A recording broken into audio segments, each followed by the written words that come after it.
एक समय की बात है, एक सेठ था जिसकी दौलत असीम थी, लेकिन उसकी आत्मा बेचैन थी।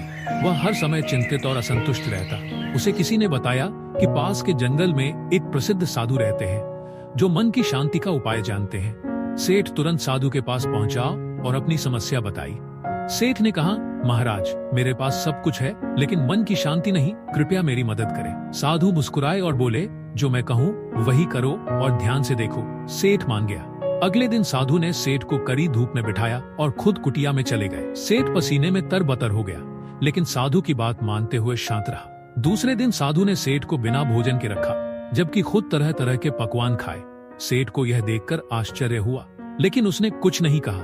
तीसरे दिन सेठ का धैर्य टूट गया। उसने साधु से कहा, महाराज, मैं यहाँ मन की शांति की उम्मीद से आया था, लेकिन आपने मुझे केवल कष्ट ही दिए। साधु मुस्कुराते हुए बोले, मैंने तुम्हें सिखाने की कोशिश की कि दूसरों पर निर्भर रहकर शांति नहीं मिलती।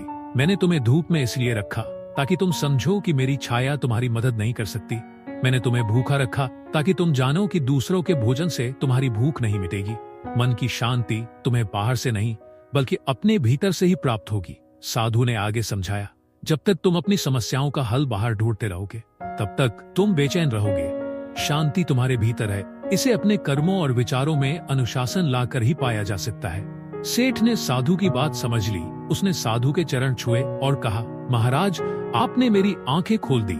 अब मैं समझ गया हूँ कि शांति मेरे भीतर ही है। वह साधु का आशीर्वाद लेकर अपने घर लौट गया। अंतर्मन की शांति कहानी से सीख, मन की शांति बाहरी चीजों में नहीं, बल्कि आत्मनिरीक्षण और सही कर्मों में निहित होती है। हमें अपनी समस्याओं का हल खुद ढूंढने की कोशिश करनी चाहिए।